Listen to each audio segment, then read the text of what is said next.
bientôt. Jésus revient bientôt. Ne remarquez-vous pas? Il y a plus de technologie, mais le cœur de l'homme est toujours vide. Il y a plus de maisons, le cœur de l'homme est toujours vide. Il y a des gratte-ciel, Dubaï et tout, le cœur de l'homme est toujours vide. Des plus belles voitures, des meilleurs téléphones, des meilleurs ceci, mais le cœur de l'homme est toujours vide. Pourquoi? Jésus revient. Regardez même tous ces péchés dans les églises, tous ces péchés dans les églises. Des faux serviteurs de Dieu. Des gens qui viennent à l'église, qui ne se répandent pas, qui ne se convertissent pas. Ce sont les signes des temps de la fin. Les gens veulent entendre un message qui les plaît, qui les flatte. Signe des temps de la fin. La vérité devient rare. Le pur évangile devient rare.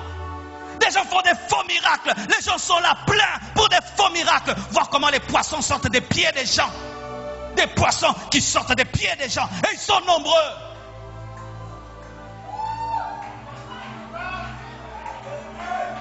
Des signes des temps de la fin.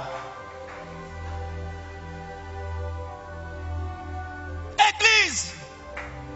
Et si vous êtes là, car il est possible d'être dans une église locale, mais de ne pas être dans le corps du Christ. Il est possible d'être membre de l'église Compassion, d'avoir une carte de membre, mais Dieu ne te connaît pas. Je parle ici aux vrais chrétiens. Aux vrais chrétiens. Aux vrais enfants de Dieu qui sont ici. Si vous êtes là, enfants de Dieu, annoncez son retour. Dites qu'il revient bientôt. Préparez-vous. Lavez vos robes. Sanctifiez-vous. Prêchez son retour.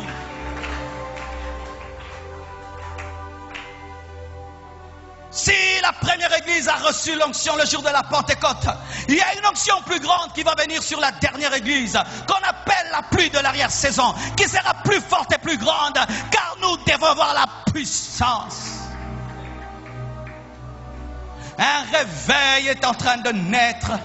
Un plus grand réveil que le réveil de Pierre. Un réveil qui prépare la maturité de l'église. Car Jésus-Christ ne peut enlever une église qui n'est pas mature. Et c'est un réveil puissant qui est en train de venir, afin de préparer l'église au retour de Jésus.